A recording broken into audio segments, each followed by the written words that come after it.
Alrighty, we are going to be doing something a little different today. We are going to be graphing absolute value inequalities. These are going to be very, very similar to how we graphed our absolute value functions, but we are going to be following the rules below after we plot our points. So you may be familiar with this already when graphing inequalities in an XY plane, not just on a number line. But if you have greater than or less than with no underline, that means we're going to use a dashed line for our graph. If it is underlined, then we get a solid line for our graph. Then we are going to be shading.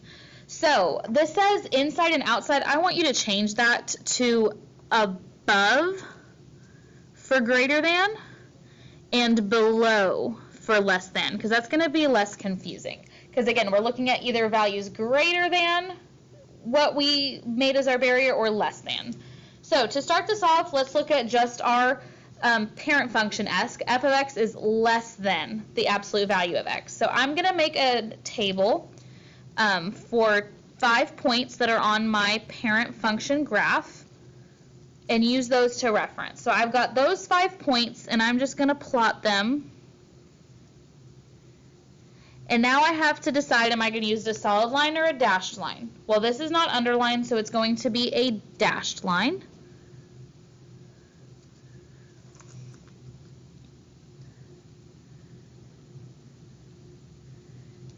And it is less than, so I'm going to be shading below my graph. So it's going to be everything under here.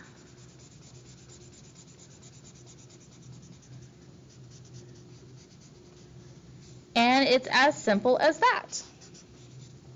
Let's look at the next one. This is similar to the one we just did, but we have shifted down 3. So I'm going to take those same coordinates. My x's won't change. But I'm going to subtract 3 from each of my y values. So that will be -1, -2, -3, -2, and -1. Again, I'm going to plot those 5 points.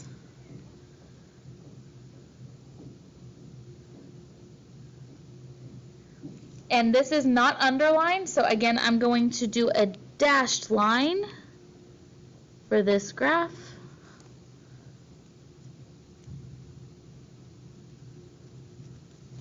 And this time it is greater than, so that means I'm going to be shading above this boundary that we just made together.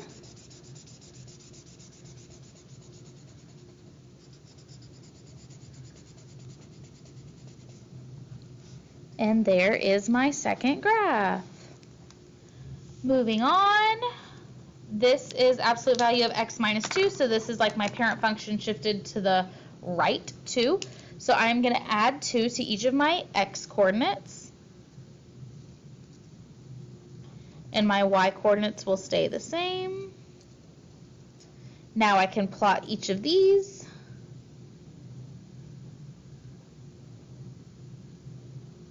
This is underlined, so this one does get a solid line, and I'm going to use my ruler just to make sure my lines are nice and straight.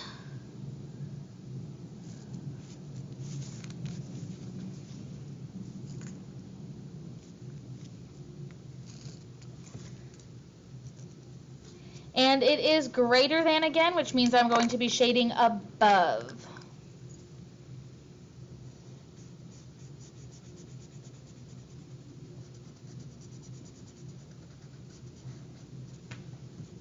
On to the next one. I have 2 transformations. I am shifting to the left 1, and I'm reflecting over my x-axis. So this is going to change the sign of all of my y coordinates, -2, -1, 0, -1, -2. And then for each of my x coordinates, I am going to subtract 1. So -3, -2, -1, 0, and 1. Now I can plot each of those points.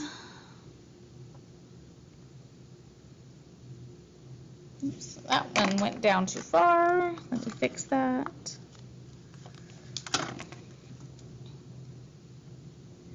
-3, -2, there we are.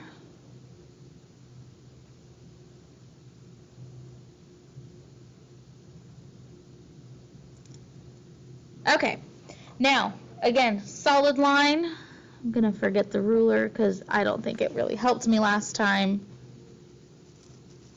There we go.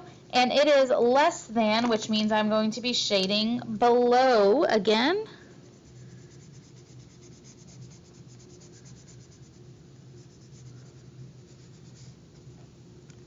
Okay. Moving on, I am shifting to the left 3, and I have a vertical stretch by 3. So that means each of my x coordinates from that very first graph, I'm going to subtract by 3.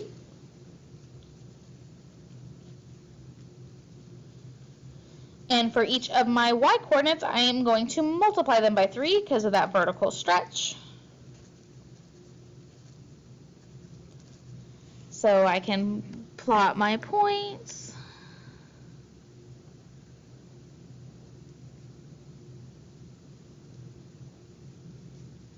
This is going to be a dashed line.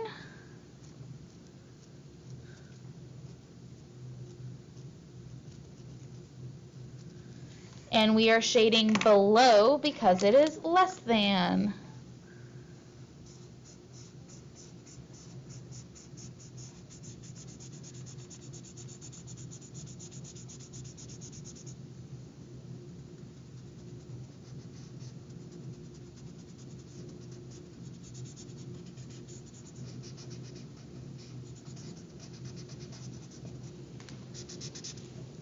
Okay, last but not least, I've got a whole lot of stuff going on here.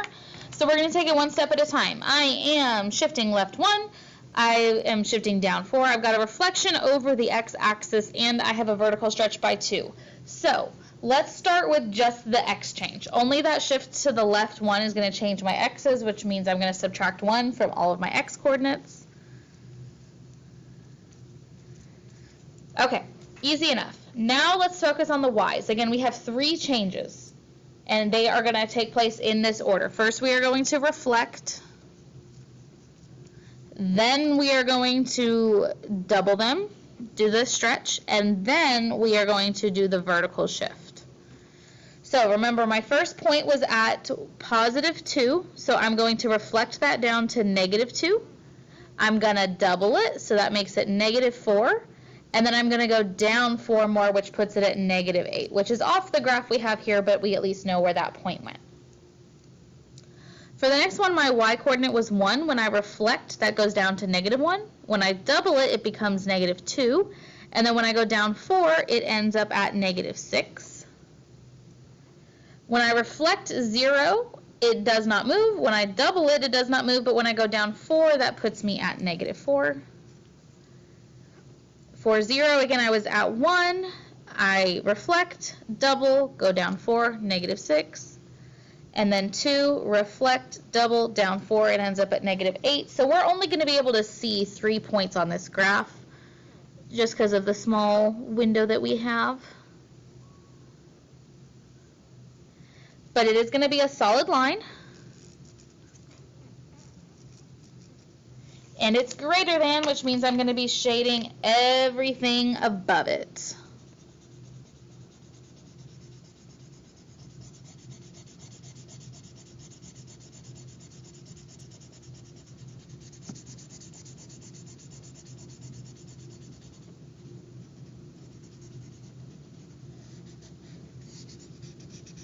And that is it.